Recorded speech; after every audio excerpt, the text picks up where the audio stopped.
Hello and welcome back to this month's episode of Unstoppable. We've got a lot to unpack for you as we close out the fall season and jump right into all things winter sports. Joining me here at the desk for the very last time before he ventures on over to Vienna next semester, Parker Jensen. Parker, what do we have going on this episode? We have a great show for you guys today. We'll start off by giving you a quick update on some of your favorite fall sports to see how they rounded off their season. We also have our updates on men's and women's basketball, talking about what they need to fix and what appears to be a faulty start for both teams. I know you don't want to miss that. We also have our eyes on volleyball, water polo, squash, and a quick preview of both men's and women's swimming. And finally, to wrap it all up, we're bringing out your favorite hot takes. Host Savannah Guida out here to throw Isabel and me into the fire for your hot take segment. It's a show you won't want to miss. All of this and more on Unstoppable.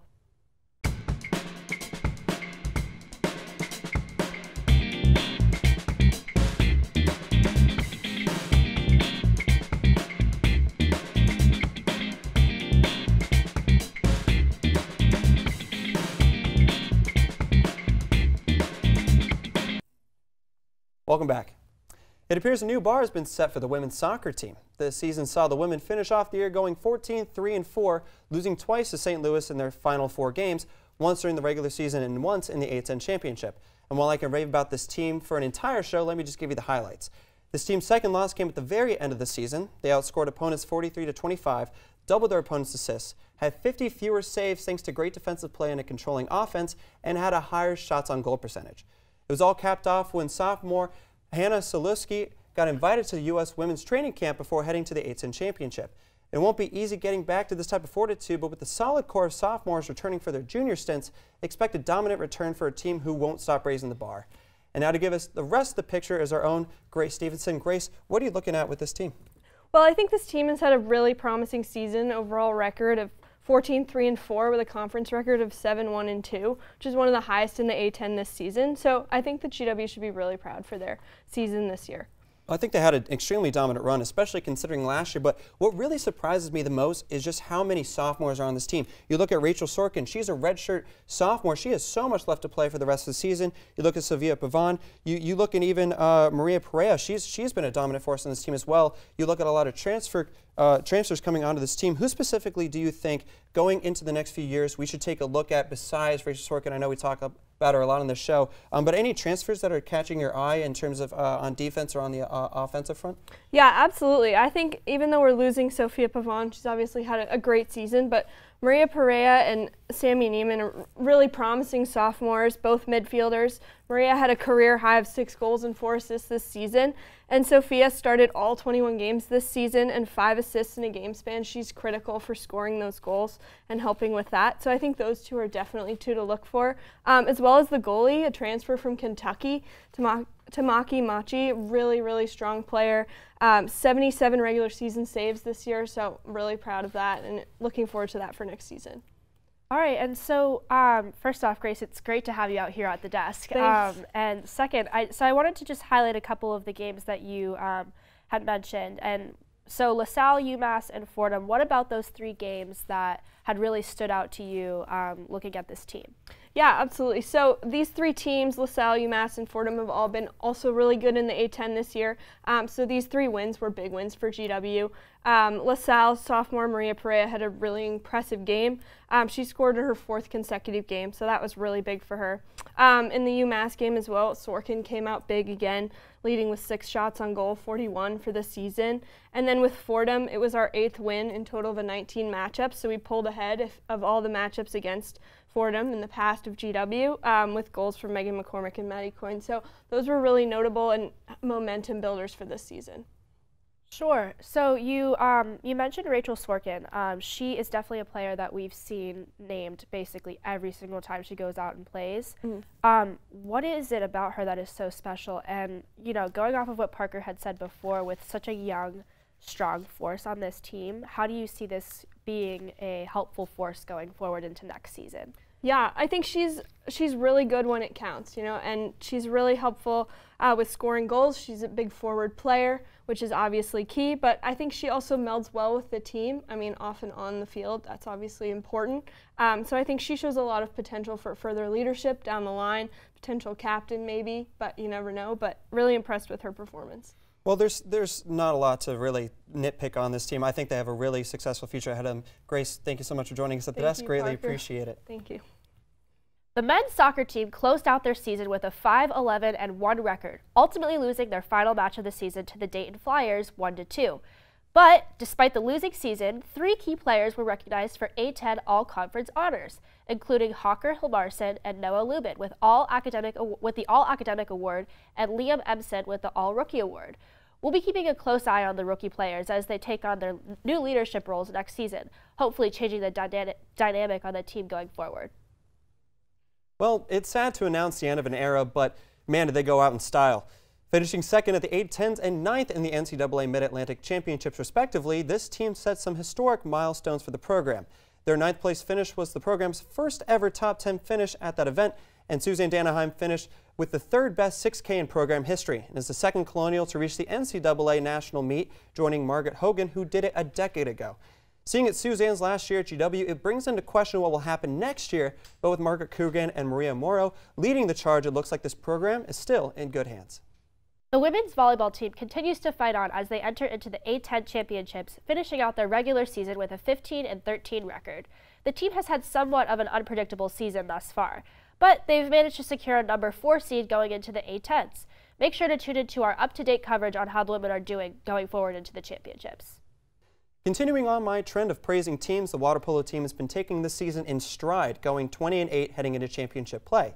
Attican Destici and Andrew Mavis have proved why they're some of the best to ever do it in this program in their game against 14th-ranked Bucknell. Mavis put up 14 goals on the day, matching his career high, while Destici set career highs with 9 goals and 14 points. Andras Levy also maintained high production, leading the team in points, and Jordan Blosser holds one of the team's best scoring percentages. While their dominance has been established, they do have a large core of seniors, which will make it even more interesting seeing if they can cap off their season with yet another championship. We're taking a quick commercial break right now, but when we come back, we've got some of your favorite winter sports to talk about. Stay tuned. All right, we'll be ready in about 5 minutes. I'll be ready.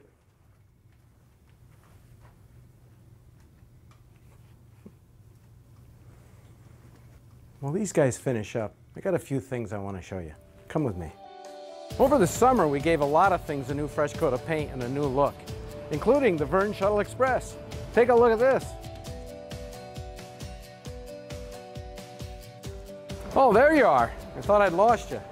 Come on with me. I want to show you the new all-you-can-eat dining option out at the Mount Vernon campus. Hey, I can charge my phone in here. I'm stuffed. You got to try the mac and cheese. It's great. I got one more stop to make. I got to get my gear for the year. Let's go to the bookstore. You can't have too many GW ties. You need to get out in your buff and blue. I want to see at all the events and the games, raising GW high. One of the things I heard from a lot of our students is we need more community space, a place to eat, study, hang out with friends. Like this one. This is one of our new spaces. We need to get going. Got to get back. This is going to be an exciting year. And action. Welcome back.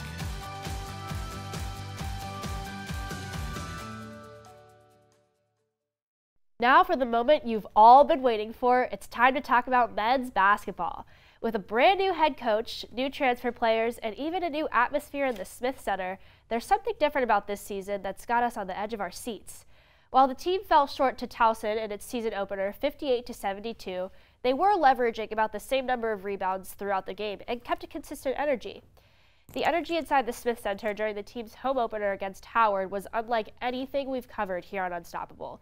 The record-breaking student turnout wasn't the only thing that kept the momentum going, as Arnoldo Toro stepped back into the action, having missed the past 26 games last season, and came right back on top with a career high of 22 points and 18 rebounds. The game ended with a secure 76-62 victory for the Colonials, with the help from other key players like first-year Jameer Nelson Jr. and senior Justin Williams, both names you'll want to keep a lookout for going forward this season. After losing in a buzzer-beater toss-up against American University 67-65 and once again to Morgan State 68-64, it seems like the Smith Center energy isn't enough to keep the team going, as they've lost to both these teams by only a couple points. Joining us here at the desk to break it all down for us, our basketball expert, Savannah Guida. Savannah, what's different about this season? Well, guys, if you look at this team right now, they are currently 1-3, and at this time last year they were 0-5, and they were losing those first 5 games by an average margin of 17.6 points. Like Isabel mentioned, their last 2 losses were not very far from wins. They lost to American by a buzzer beater, and they lost to Morgan State by a 4-point deficit. And I truly believe that those losses could have easily been wins, and they could have won if they had just fixed those mistakes, such as missed free throws. Well, I think one thing that we need to look at, though, is look at last season, the latter half of that season, right? They're losing those close games, and that's what we're seeing with the past 2 games here with American and Morgan State. And so that's a little bit concerning. Now, I understand that Jamie Christian's implementing this new kind of culture with this team, love over everything, and I appreciate that. I think it's a really good mentality going forward. But if you're going to lose these clutch games like this, I think it's time to be a little bit on edge, a little bit concerned with how the season's going to go, especially with tight competition later on in the season. Well, Parker, I don't think it's time to sound the alarms quite yet. I mean, we are only a couple of games in so far, and like Savannah said, at this point last year they were 0-5. We are 1-3 right now, and not to mention, these are games that we're losing by a couple points.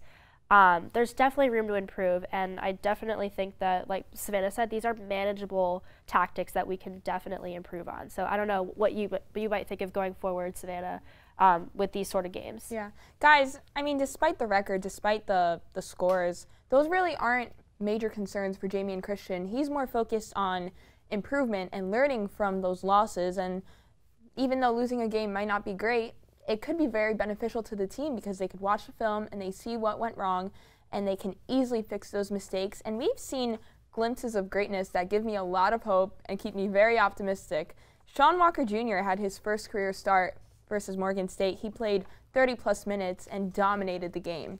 Jameer Nelson Jr., another freshman, is currently leading the team with 50 points. Jamison Battle, another freshman, is tied for second among freshmen in the country with the most 3-pointers. So we see a lot of greatness, and of course, returning player Arnaldo Toro, who broke the A10 record for the most single game rebounds with 24 rebounds against American. He's had 2 double-doubles this season against Howard and American, and he's been doing great. Well, I mean, to your credit, yes, I think Arnaldo Toro has done a fantastic job this season. I talked with him before the season started. I got a one-on-one interview with him.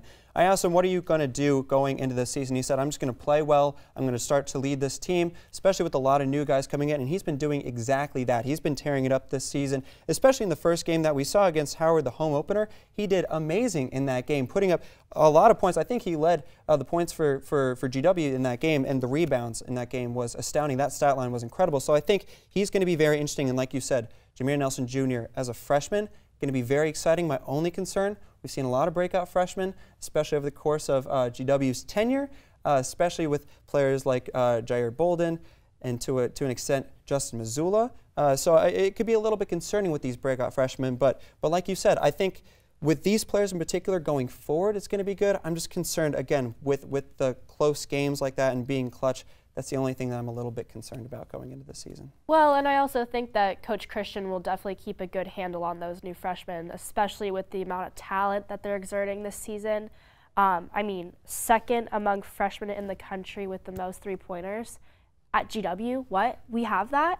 I mean, this season is going to be absolutely insane. And I know that we've had a rough start so far, but I really do think that there's something different about this season, and we're just going to have to see how it plays out. I mean, yeah. I don't know how you think it'll play out for the rest of the season. And it's also important to note that Jamie and Christian has been changing the lineup almost every game. It's not the same consistent lineup. He's putting in different players. He's trying to find what players work best together, where they are most cohesive. And I also want to point out that Arnaldo Toro sat out for most of the game versus Morgan State. He only played for 2 minutes before he was sidelined with a lower body injury. So that game was a matter of figuring out how to play without Toro. I mean, the team only had 29 total rebounds when he alone scored 24 rebounds in a game. So it's still a matter of figuring out which players work well together, who will complement each other in the best way possible. Great. Well, thank you so much, Savannah. It's always a pleasure having you here at the desk. Always. Let's jump on over to Parker and talk about women's basketball. Well, it's a new look for the women's team with the addition and the implementation of numerous transfers, some old, some new, all ready to play. And it's not your regular faces leading this team either. Zambroda and Hajduk have been leading the team in scoring this year, while Nila Luma has somewhat regressed. She does, however, lead the team in rebounds with 5.8 per game. The issue here is one we see with every team when it's a ragtag team of recruits and transfers. No one knows who's in charge. They had close games, and despite their absolute blowout loss to Princeton, they're looking fairly decent when it comes to depth. The challenge is integration, and with the league with such elite talent, the problem is making sure they get it fixed soon. I'm extremely optimistic about Zambroda's aggressive scoring, her playmaking ability, and her leadership, and I like seeing what Luma and Mokwa's rebounding ability is looking like. I just need more cohesiveness on the floor. And I'm not seeing the implementation of Levy and Gums in the way that we might have expected with their performances last year. Gums especially, who proved to be a sneaky option late in the year. It will take time to see the results with this team, and the only factor now is when. Joining us now is a person who's been tracking this team along with me since his freshman year, our very own Gus Eckstein. Gus, what have you been seeing with this team this year? It's really a story, Parker, of young and transfer students, like you were saying, especially freshmen Tori Hajduk and Faith Bethlin. They both were twice state players, all-state players in high school from New Jersey and Maine, respectively. But also, Bethlin was the finalist for Miss Maine basketball, which is a prestigious award that we can only guess what it's about. But still, they both have had about 10 points per game and about 30 minutes per game in the first 4 games of the season, going 2-2 so far with the Colonials. These young talents are really giving a bright future to our program, and it's exciting to see them integrate with a transfer like Zambroda. Well, I think Zambroda has been absolutely dominant. I want to talk about her for a little bit because I think she was the breakout star we might not have been expecting. Again, in that kind of one-on-one interview, no one really talked to Zambroda, and I don't think anyone really anticipated her breakout season. Now, to be fair, she did help Louisville get to the Final Four berth her sophomore year. She was a redshirt last year. She didn't play. She was on the bench quite a bit. And again, we didn't really see this breakout mentality from her. At least a lot of people in the media didn't really see it that way. She's been doing absolutely amazing, and I think she's taken the leadership a little bit from Nila Luma. Now, Nila Luma obviously was fantastic last year. She was really the core and really the leadership and the young leadership going into future years, but I think that's really going to be Zambroda going forward, especially as a redshirt junior, and she has a few more years going with the GW program. I think it's going to be interesting to see the dynamic between the two. Yeah, Gus, I want you to talk a little bit about Coach Rosati. She has been here for the past 4 years, and she has a 49-44 record, as you have here with your Vamp notes. So can you just talk a little bit about what she's going to be doing this season? She's a really good coach, and although there have been some talks maybe about the fact that she's having trouble communicating her message, it's clearly a good one. She knows what she's talking about. She played for Connecticut for 4 years, which is, of course, the most prestigious women's basketball team in the country. She won their first national championship way back in 1995. And so far this year, she seems to have the team on a really good path with this young talent. Recently, she was actually named to the U.S. women's national team coaching staff that's going to go to Tokyo in 2020. And it's just a really exciting time for her, I think, as well as the program. Now, Gus, talk to me a little bit about the depth. Because Coach Rosati, she's spoken time and time again about the depth of this team. That's her pride and joy this season, especially with a whole bunch of transfers coming in this year, and kind of the lack of that returners coming into this season. Tell me a little bit about what we're seeing there in terms of players on the court, how they're implementing their offensive schemes or defensive schemes, and just the players in general. So the unusual situation, because 11 of the 13 players are either transfers or new, it's given them the opportunity to kind of rotate a lot. And therefore, we're able to get all these new players onto the court. And 11 of the 13, in fact, have played over 10 minutes a game thus far in the season, which has been a big factor in not only getting experience this year, in a year where you have a bunch of young players and not as many seniors. Of course, we have 2 grad students and a senior on the team, but it really bodes well for the future of this program as well. Well, I think one thing to look at, too, is just their implementation of 3 points and how they're going to actually use their offensive schemes. But I think the depth is something to look at. I think that's going to be very optimistic going in the future. But, Gus, thank you so much for joining us at the desk. Really greatly appreciate it. Thank you. Of course. Thank you.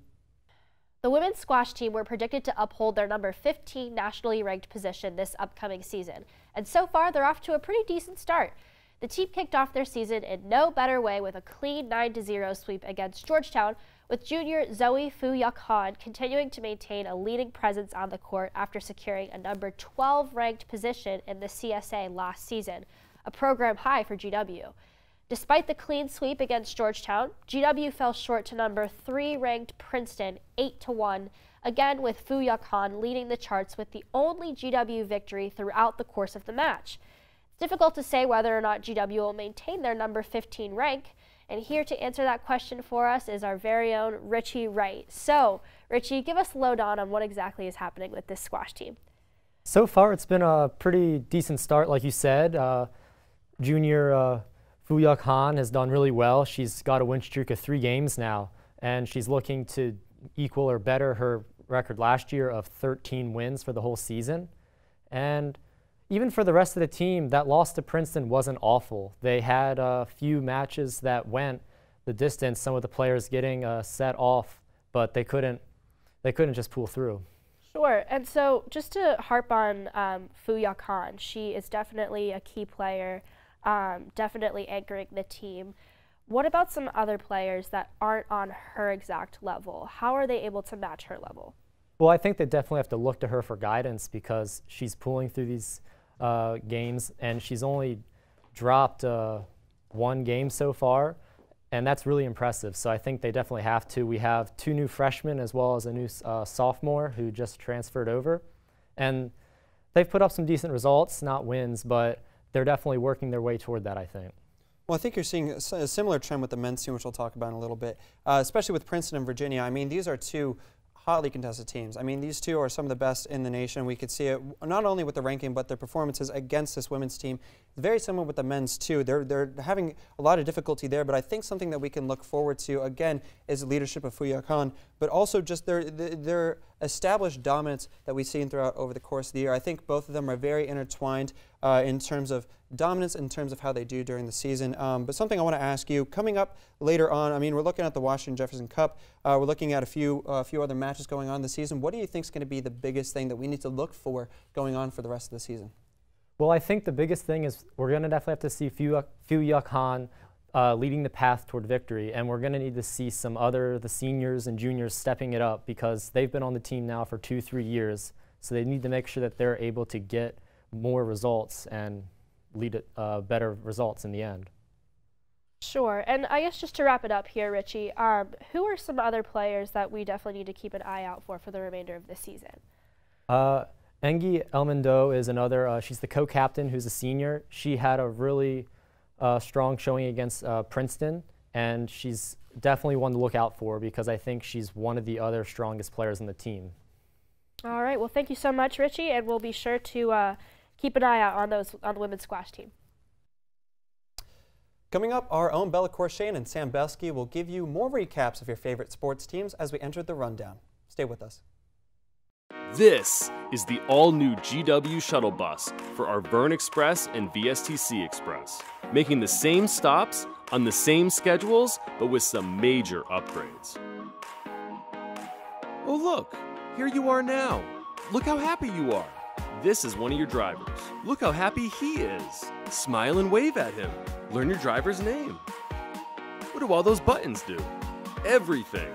What does the most important button do? Wi-Fi. If you're on the shuttle, you're connected.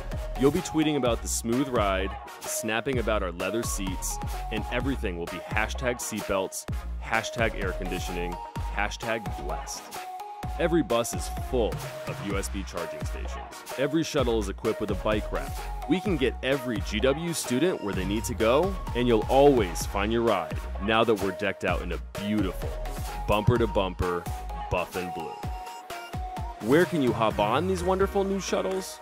You can pick up the Mount Vernon shuttle at Funger Hall or at the Red Cross building. Heading to VSTC, we'll pick you up at Funger and stop at 4 VSTC buildings before heading back to Foggy Bottom.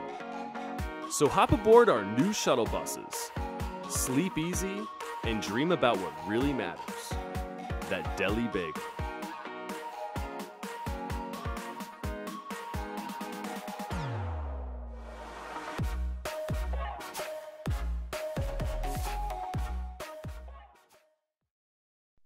Welcome back to The Rundown, a look at some of your favorite GW sports. I'm Bella Corshane, and with me here is Sam Belsky.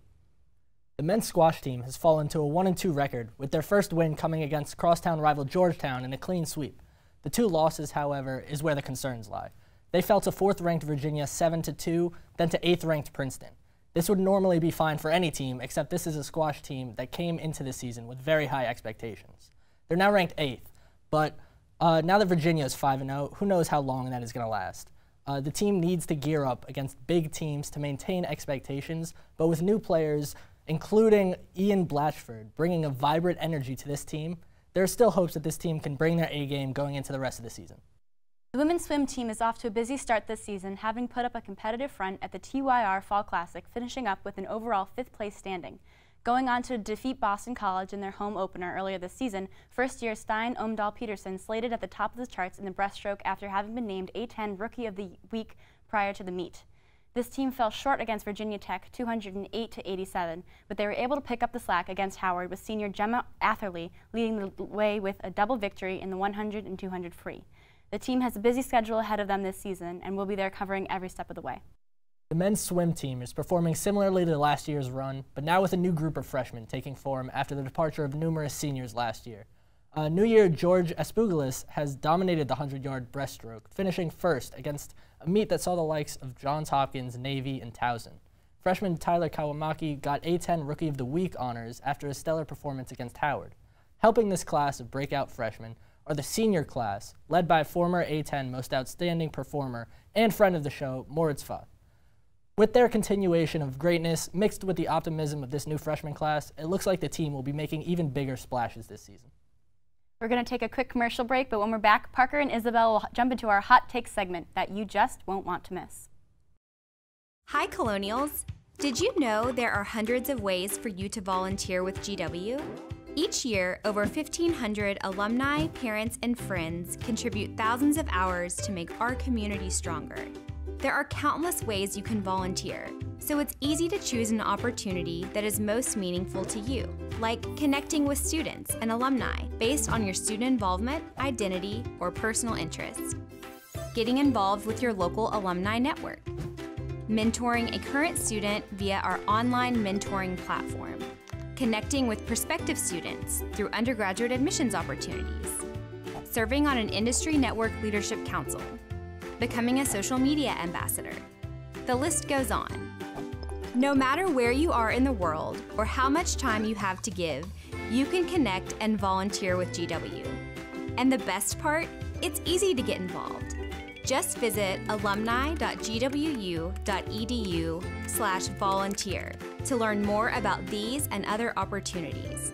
Because of your service to GW, you are able to make a direct impact on the lives of former, current, and future students. We look forward to working with you. Raise high!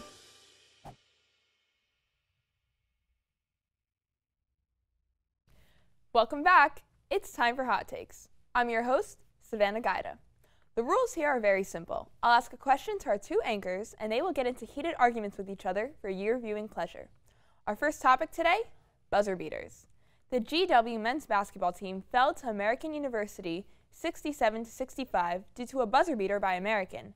The GW women's basketball team, on the other hand, was triumphant over the University of Memphis 64-63, also credited to a buzzer beater by GW. How do we feel about buzzer beaters given these conflicting circumstances?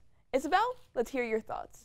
Well, let me just say, I was there in the flesh at the American buzzer beater game, and let me tell you, the energy in the Smith Center was astounding. And even that energy couldn't get the team to score the last 2 points that we needed to go into halftime, or to go into overtime. And so I know, Parker, you're going to disagree with me when I say this, but I still think there's hope. Obviously, the women's team knows how to actually win a buzzer beater, but I will say that I think there is hope for the men's team going forward. Like I said, that energy in the Smith Center really does do a lot for them, but hopefully it can carry them forward going through to these really tight games that they're ending up losing, and I definitely think that they should look to the women as an example. I'm going to agree and disagree with you. I think they should. I'm going to agree with you in the fact that they should look at the women's team. I'm going to disagree in the sense that they're not good for this. They're not good for these teams. For the men's team, I like their talent. I didn't really compliment them that well when we were talking about the men's basketball team. I really like their future in terms of their talent. It's just a utilization of key players. But going forward, I mean, we've seen it time and time again. It has been the culture with this team, and it needs to be disrupted in some way, shape, and form. And it has to be with these new players. And so I think it's a bad thing, especially for this men's team. And I think, again, it's a tale of two different stories here, right? So if you're looking at the men's team, it's what they've been used to. For this women's team, I think it's slightly different. And I think I actually might agree with you in that circumstance, in the sense of you feel the energy in the Smith Center. And I think they are able to execute on those, right? Especially in close games, I think they can pull through and pull away, especially when they're at home. And again, especially with this depth, I think you have a lot of players that can come through in the clutch. Look at Zambrata and her ability, one, only to play with Louisville and to get them to their standing point in the Final Four. You're looking at Nila Luma. She's had a lot of experience with that, right? And so I think there's a lot of players on the women's team that can give them that success. On the men's team, they still need to prove themselves, especially with Jameer Nelson Jr. He's a freshman. There's still a lot of time with this team, and we need to make sure that they are able to implement that. So again, I will agree and disagree with you there. I think it's bad for the men's team. I think it could be good for the women's team. All right, guys, great points. I'm gonna have to give this one to Parker.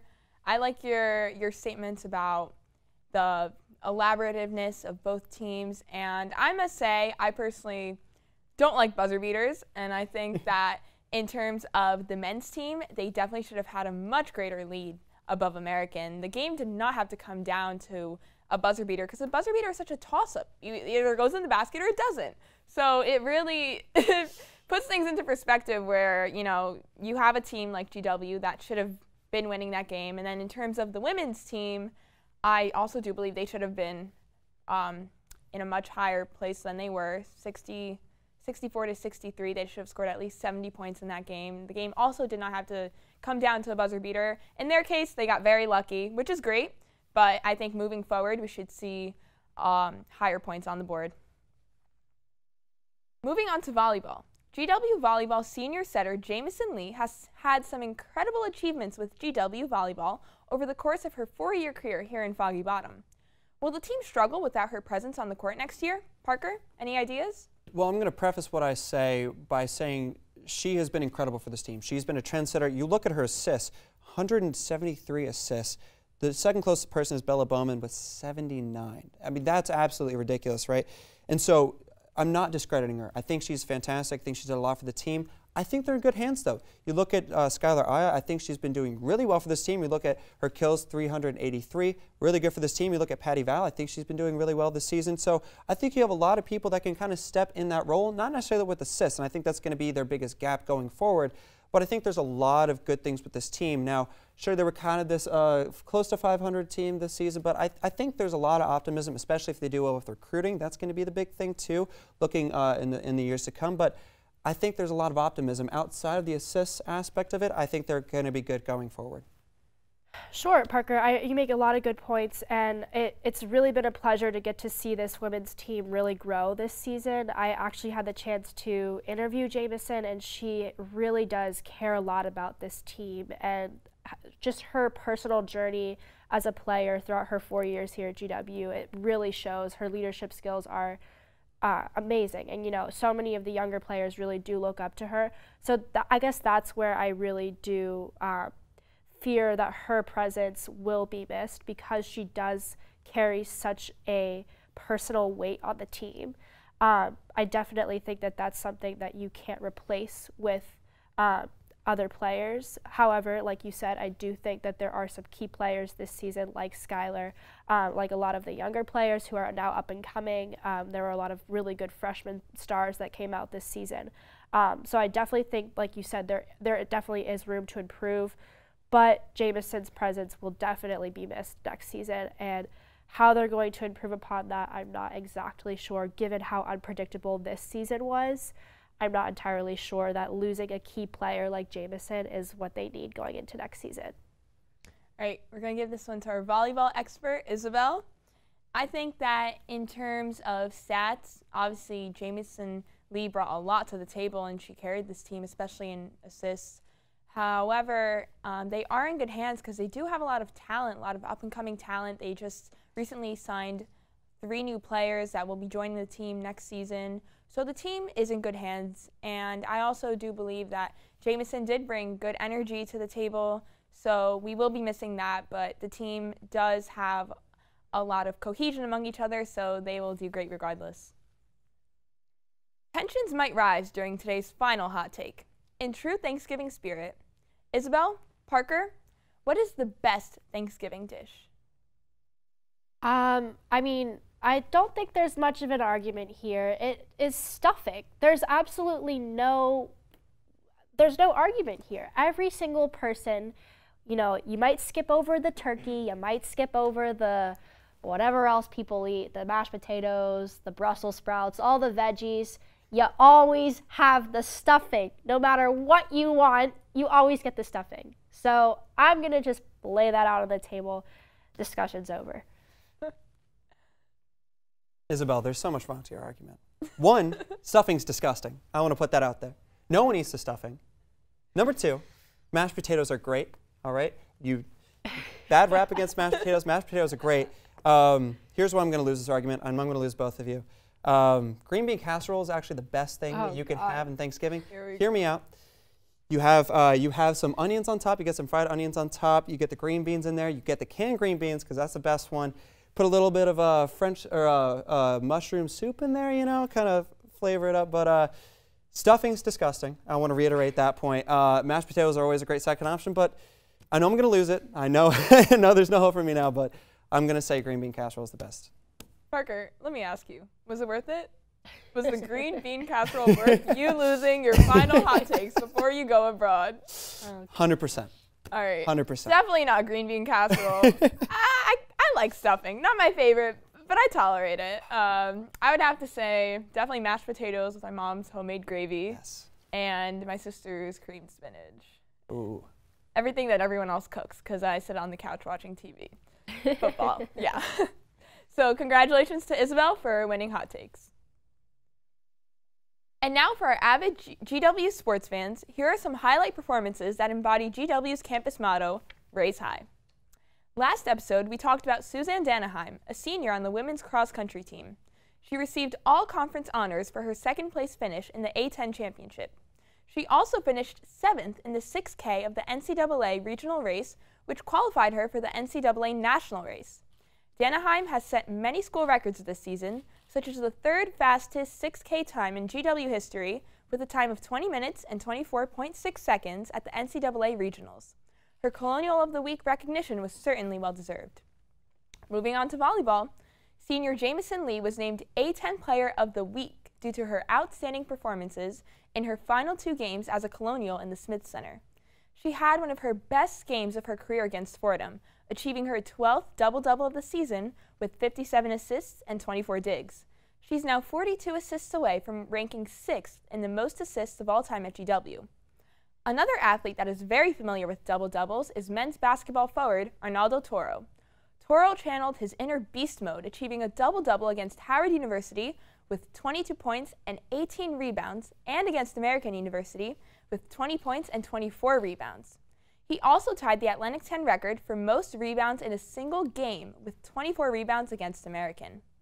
Coming back from a minor lower body injury against Morgan State, we hope to see Toro back in his regular rebounding habits very soon. Well, that's all the time we have for today. Parker, we will miss you when you're abroad. Can't wait when you get back. Well, I can't wait for the content you guys will be posting. Don't forget to check out Unstoppable next semester. We have all the winter and spring sports content that you could ever wish for. Don't forget to check us out also on Facebook, Twitter, Instagram at GW-TV. And don't forget to check out GWTV_Unstoppable. The team there is doing an amazing job on social media. Please check that out. You will not regret hitting that follow button on Instagram. Or check out more packages and exclusive content like our interview with cross-country and tennis teams over on our Instagram, like Parker said. Parker, bon voyage. See you guys next time.